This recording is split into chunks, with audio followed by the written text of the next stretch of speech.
Hello everyone, this is Crota giving you a shoutcast, and now a game between Rain and Bomber. Rain on the bottom right hand side of the map as the red Protoss. Meanwhile on the bottom left we have Bomber spawning as the blue Terran.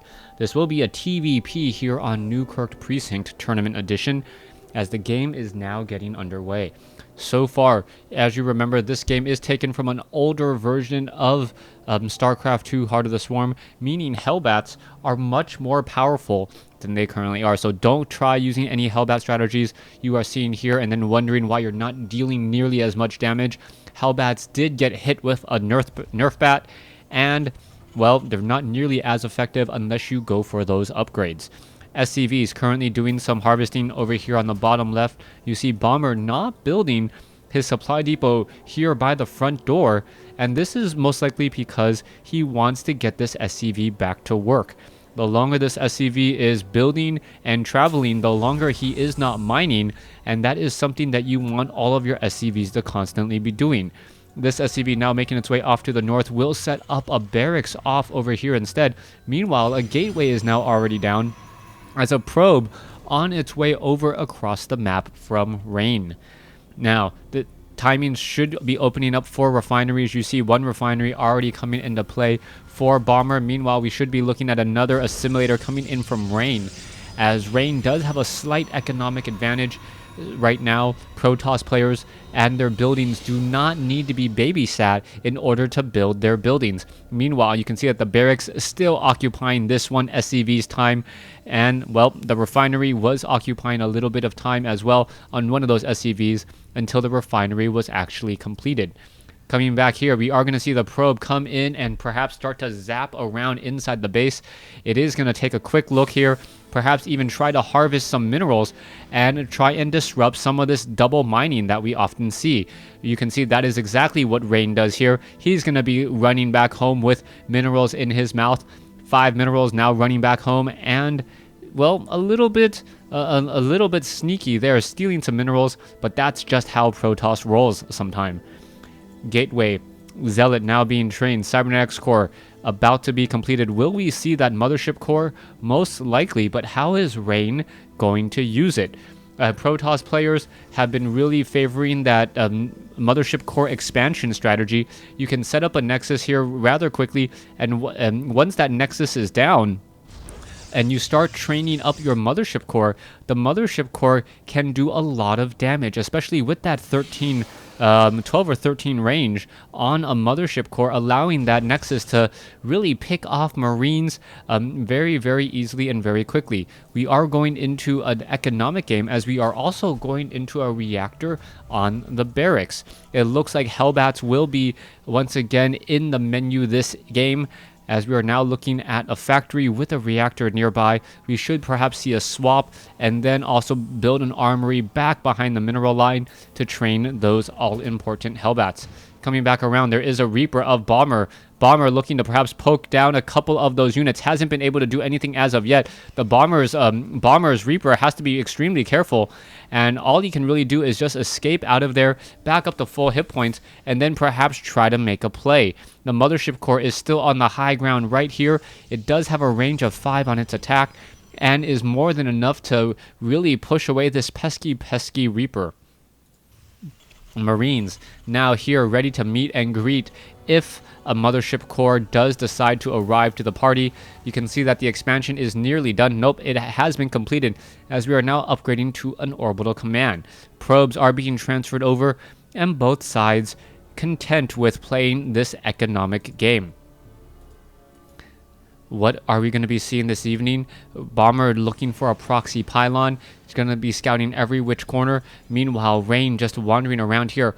We are going into the armory, and then because of that armory, we should be seeing a swap here in just a second. That is a lot of Marines, but the Marines are there to try and intercept a mothership core. No mothership core as of yet. Are we going to see the swap on these buildings? It doesn't look like it. And that actually has me at a bit of a surprise. There we go, finally lifting off the building, but he's not landing it next to that reactor. He's not even using the reactor at this point, as we are looking to double train up more Marines and now also add on a tech lab. There we go.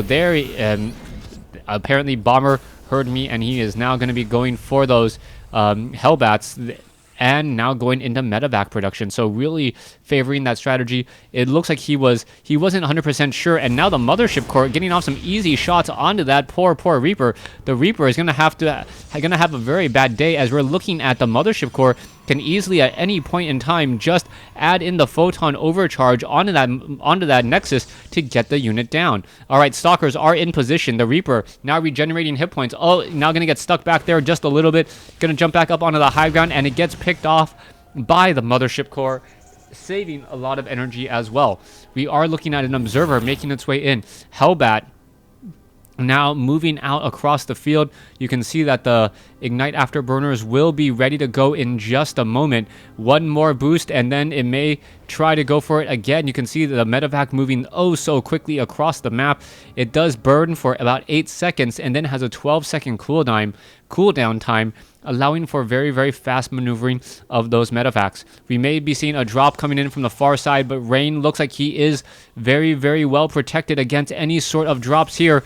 And up there you go. The Stalkers are already in position. The medevac looking to back off, not wanting to engage against those Stalkers there. All right, Bomber just dancing around with that one medevac, as we see Bomber also expanding in a rather unusual location. Now, I say this is unusual. This is like a ninja expansion right underneath the nose of your opponent. Based on how Newcourt Precinct is laid out, a lot of units will not be traveling towards that high side. The units will just be traveling down here in a straight line into their opponent's base. If they, depending on which side or which way they go here, as long as this refinery is not placed down, Bomber will have a long secret window where he can actually mine from this third base where his opponent doesn't know about it. You can see that the Observer is in position here, looking to see when this base will be established. Now what Bomber needs to do next, he needs to build a command center, perhaps right here, looking like he wants to expand here. If he does that, then most likely Rain will not be looking for this quote-unquote hidden expansion in the middle of the field. So far, we are looking at this medevac still dancing around on the far side. Dark Templars now have made their way in. And what is this Dark Templar looking to do? All right, Dark Templar making its way off to the north. Still has not spotted that expansion just quite yet. An SCV now being transferred. Did the Dark Templar see it? Yes, he did. Did Rain notice? I'm not 100% sure, as we are now starting to mine away at this base here. So far, you can see Dark Templar holding off this location. You can also see a Dark Templar now able to sneak its way in once more, and Rain does have a Warp Prism off over here, ready to go, and perhaps drop in more Dark Templars inside that base. We don't see any detection coming in from Bomber yet, so that is going to be a definite problem. You do not want to be using a lot of scanner sweeps in order to try and find those Dark Templars, as scanner sweeps are not free. You do lose 50 energy on an orbital command, which does add up, especially when you are able to call down mules to get that little bit of extra minerals if you in fact need it. All right, Bioforce now on the move. Marine stimming across the field, running up there. We can see a Dark Templar has snuck inside the base, and now, where is that Dark Templar going to be going? Oh, SCVs going after the Dark Templar. That Dark Templar going to take down a lot of units there. Up to 4 kills, 5 kills, gets 5 kills, but doesn't finish it off. Meanwhile, Zealots now walking straight inside this base. The Marauders and the Marines attempting to take down Zealot after Zealot.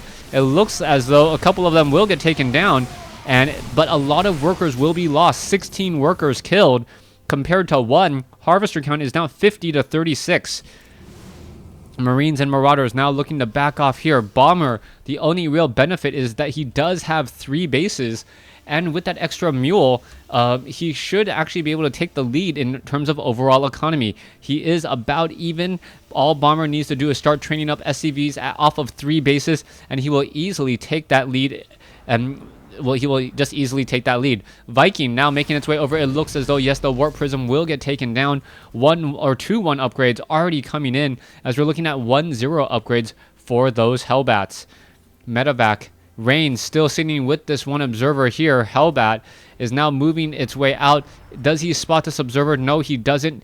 And now what are we going to have here instead? Zealots running straight up inside the base, knowing that the units have all left the house, and now in come the Zealots to play. All right, there are 2 Hellbats here and a handful of Marines. Oh, the Hellbats need to get there in a hurry. There's the Zealots, and the Marines do not even spot this. This is really bad news here, as the Marines are now going after some of those Zealots. There's the Medivacs attempting to heal. One Marine gets taken down, as the main Bioforce of Bomber is really caught out of position. Marines still attempting to target down the Zealot. The Zealot does go down here, but these Zealots have 120 upgrades, very effective at reducing the amount of damage these Marines do. Another large fight here. Guardian Shield, Marauders and Marines. More damage, more stutter stepping, but no, not going to work, as the Guardian Shield more than enough to deal with much of what we see. Psystorm now comes in and now cleaning up a lot of the Marauders. The Zealots now trying to get perhaps some concussive shells onto those fleeing Zealots, as another pack of Marines getting Psystormed again. Hellbats now attempting to engage against all those Zealots. More force fields come in, and this now could be a problem. Rain no longer has that much energy on those sentries, but he cannot afford to stick around in this fight for that long. All right, the Viking. Oh, is it going to get the final shot off? No, one more round of attack would have been enough, but Bomber now in full retreat, trying to survive against this relentless onslaught of Zealots, Stalkers, Immortals, Sentries. The third base of Bomber still mining, but we are now down to 29 workers compared to 51. Harvester count shows a very, very large favor of Rain. Rain getting about 500 to 600 resources a minute more than his opponent, and a lot of that is also in gas. Guardian Shield quickly thrown up, will get cleaned up here, as the Marauders and the Marines with Hellbats just stutter stepping their way through. Some Medivacs quickly picked off though. That is going to be a bit of a loss, as the Marines and the Marauders need that Medivac support to stay alive and keep their DPS up. Rain does have enough for a Psystorm. Are we going to see that yet? No. There it is. Psystorm dealing so much damage, as the Zealots now charge into battle. High Templar is right there as well. It has 62 energy. Could perhaps feed back another unit there, but this High Templar has to be extremely careful. It is now backing off here, as the Stalkers and Immortals are taking a fair bit of damage. Rain does nearly have maximum energy again, down to 75 on the nose now, and with that should be able to clean up some of these Marines and this entire massive Bioforce. It is 3 bases to 3. Rain is up by about 25 supply, and he still doesn't know about this expansion here. SCV is now being brought over. All right, is it gonna work? You can see that the Medivacs are all off here, and we may see some repairing going on, as this one poor Medivac may get shot down here in just a moment. All right, is it going to get shot down? I believe so. There's the attack. The Medivac has to be careful. There is, I believe, a backdoor Psystorm that really didn't do much, and all of these Medivacs and Marines still dancing around. SCVs need to be perhaps repairing those Medivacs. Some of them are in the single-digit range, off of, I believe, their 120 or 150 standard hit points, and this is just not looking good. One more Psystorm and all of those Marauders and Marines will get taken down. Bomber doesn't let that happen, as Bomber loses game here against Rain. Thanks for watching. Thanks for listening.